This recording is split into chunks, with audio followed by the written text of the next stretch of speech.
कधीच नाही चुकणार तुमचे फेवरेट टीव्ही शोज झी5 सोबत, तेही एकदम फ्री। नमस्कार। नमस्कार, माझं माहेरचं नाव अश्विनी सोमनाथ कुलट, माहेर लक्ष्मीनगर पर्वती आणि सासरचं अश्विनी प्रशांत क्षीरसागर, सासर लक्ष्मीनगर पर्वती। अरे कसं काय ते? लव कम अरेंज मॅरेज आहे माझं। कुठे? पर्वतीवरच? म्हणजे आम्ही पायथ्याला पर्वती पायथ्याला लक्ष्मीनगर आहे तिथे। बरं, ते वरच्या चाळीत आणि आम्ही खालच्या चाळीत। बरं ना, एवढं लांब जायलाच नको तुम्हाला। आता कुठे राहता तुम्ही? आता तिथेच राहतो। तिथे जवळच आहे हो, म्हणजे जवळच लक्ष्मीनगर। हो, फक्त वरची आणि खालची चाळ। हो, आता फक्त या 20 फुटावर सासूबाई, 20 फुटावर आई, असं आमचं वेगळं घर आहे। आणि ती मध्ये हो, आणि मी मध्ये, म्हणजे कोणाला राग नको यायला। नाही, हो की नाही, सगळं फुटांवरच आहे। वा वा, पण हे कसं काय, म्हणजे हे अंतर कधी कमी कसं काय झालं ते? कमी असं म्हणजे सुरुवातीला म्हणजे लव्ह स्टोरी सांगायची आहे का? असं ते माझ्या ते तुमच्या मागे होते, म्हणजे आवडायचे मी त्यांना, म्हणजे शाळेत असल्यापासून बघायचे वगैरे, हे माझ्या ग्रुपला वगैरे सगळ्यांना माहितीये किंवा एका मुलीला कळतं आपल्या मागे कोण आहे किंवा काय असं। काय सांगते? एक मिनिट, म्हणजे तुम्हाला सगळ्यांना कळलेलं तुमच्या मागे कोण कोण आहे? हो, प्रत्येकाला हिच्या मागे कोण आम्हाला माहित होतं, म्हणजे असं इन जनरल। आणि मग नंतर जेव्हा त्यांनी मी कॉलेज झाल्यावर ते आले, तोपर्यंत ते काही आले नव्हते, म्हणजे ते पण सेटल होत होते कुठेतरी म्हणजे त्यांचं व्यावसायिक। आणि मग नंतर त्यांनी विचारलं, आणि कसं मी घरचे माझे थोडे स्ट्रिक्ट होते, वडिलांचा स्वभाव वगैरे, म्हणजे त्यांना अशी कल्पना नसेल की हिचं कधी लव्ह मॅरेज होऊ शकतं वगैरे। तर मी त्याला सांगितलं की बाबा लग्न करू आपण, पण मी पळून वगैरे येणार नाही, करायचं असेल तर तुला माझ्या घरच्यांना विचारूनच मला हे करावं लागेल। मग एक दिवस त्याने पप्पांना जाऊन डायरेक्टली विचारलं की अशी अशी मला तुमची मुलगी आवडते, तर आमचं लग्न करायचं। तर माझे पप्पा म्हणजे त्यांना थोडाफार त्याचा स्वभाव माहिती होता, कारण जवळ राहतोय वगैरे येते, व तेव्हा ते हो म्हणाले। आणि मग हो म्हणाल्यानंतर आम्ही लगेचच पटपट सगळी लग्नाची तयारी करून लगेचच हे केलं, आणि म्हणजे त्यांच्या संमतीने लग्न केलं दोन्ही कुटुंब। हो हो। तुमचं? नमस्कार, माझं नाव प्राजक्ता चंद्रशेखर वगणकर, माहेरचं नाव आहे, आणि सासरचं प्राजक्ता नितेश चव्हाण। मी डेंटिस्ट आहे, माहेर माझं शनिवारपेठ आणि सासर माझं नारायणपेठ। सो मी एकाच गल्लीमध्ये आहे। कसं काय? असंच, जसं हिच आहे तसंच आहे। आमच्या दोघींचा ह्या बाबतीत सेम आहे, लव कम अरेंज मॅरेजच आहे आमचं। दोन्हीकडनं मान्यता हो। ते काय यायचे का तिकडे? नाही नाही, ते काही यायचं नाही, फक्त माहिती होतं की फ्रेंड सर्कल मध्ये आहे म्हणून। ते काही सिमेंटचा वगैरे व्यवसाय करतात? नाही नाही, ते IT इंजिनियर आहेत। IT इंजिनियर आहे। त्यांनी प्रपोज केलं की तुम्ही? त्यांनी। तुम्ही होकार दिला? हो। कितवी?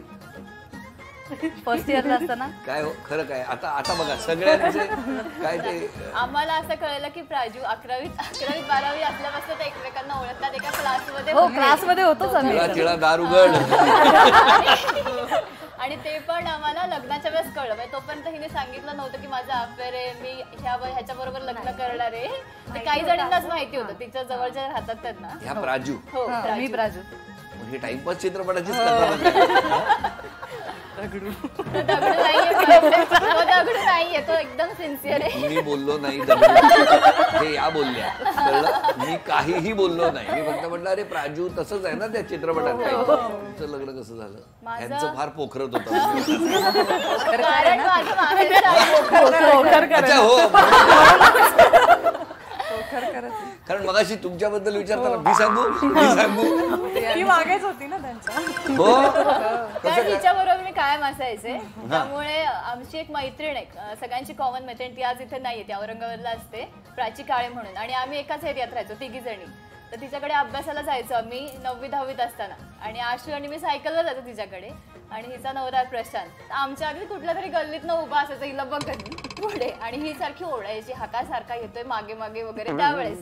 आणि त्याच्यानंतर मग हिचं जेव्हा लग्न ठरलं, जेव्हा म्हणजे तिचं अफेअर कळलं, त्यावेळेस मला माहिती नव्हतं, प्राचीने मला सांगितलं अगं आशू हो म्हणाले त्याला, आता 2 वर्ष मी त्याच्याशी बोलत नव्हते। तुम्ही यांच्याशी? त्यांनी हो म्हटलं म्हणून नाही, तिने मला सांगितलं नाही, आणि आधीही याला अशी म्हणायची की हा काय सारखा येतोय मागे मागे वगैरे, आणि तेव्हा तशी वेळ घालत होती, आणि आता हो कशी काय म्हटली म्हणून 2 वर्ष बोलत नव्हते मी तिच्याशी। काय अबोला धरण्याचं काय कारण? लग्न त्यांचं झालं, अबोला ह्यांचा, तुम्ही का अबोला धरला एवढा? मी तिला पहिलं नाही सांगितलं, कारण कारण आम्ही कुठलीही गोष्ट पहिले एकमेकांची शेअर करायचो. आम्ही दोघे खूप जवळ राहत होतो, म्हणजे ती बेस्ट फ्रेंड आहे. या सगळ्यात आहेच, पण ती खूप बेस्ट फ्रेंड आहे. मी सगळं तिच्याशी शेअर करते. आता तुम्ही कुठे राहता म्हणा? मी चिंचवडला राहते आता. चिंचवडला. आणि तुम्ही पर्वत, होय ना? वरती आणि खाली. पण मग तुमच्या मैत्रीला किती वर्ष झाली? 25 वर्ष. शाळेतली मैत्री? शाळेतली.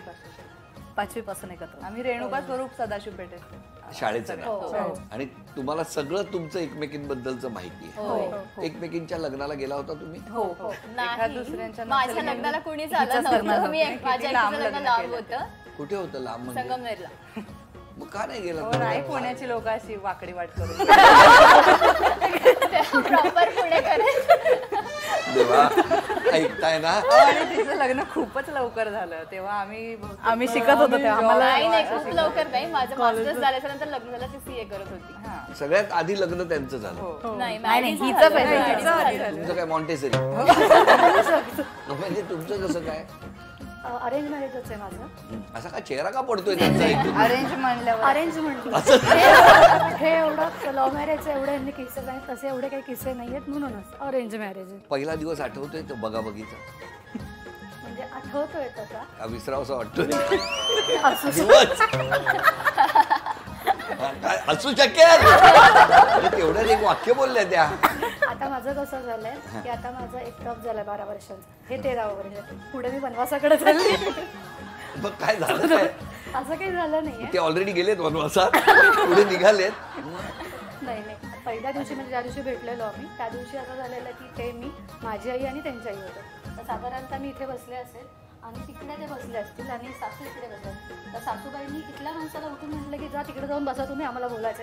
पण माणसाला माहिती पण नाही, त्याला कळलं पण नाही की का उठवताय तुम्हाला. सासूबाईंचा स्वभाव कसा आहे? छान आहे, मायाळू, खूप सांभाळून. मनावर दगड ठेवून का बोलताय एवढं?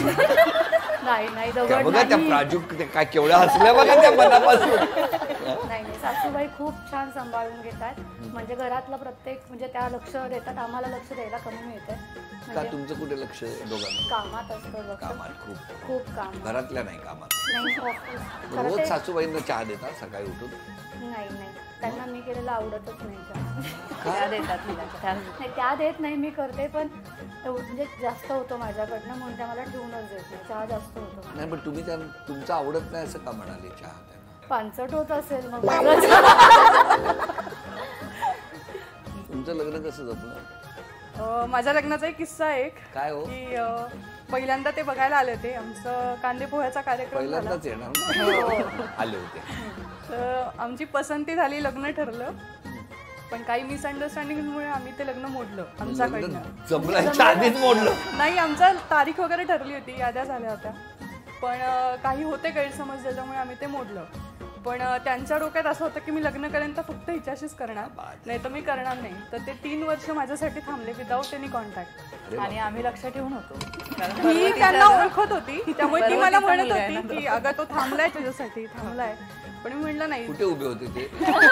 ते पण पर्वतीलाच, पर्वती पायथ्यालाच जवळच राहिलाय. मग काय झालं? मग 3 वर्षांनी ते आईला भेटायला आले. परत आले? हा, की तुम्ही काही गैरसमज ठेवू नका, मला करायचं तर लग्न हिच्याशीच आहे, तुम्ही जसं म्हणाल तसं करूया आपण. झी5 ॲप डाउनलोड करा आणि पहा सर्व एपिसोड्स एकदम फ्री.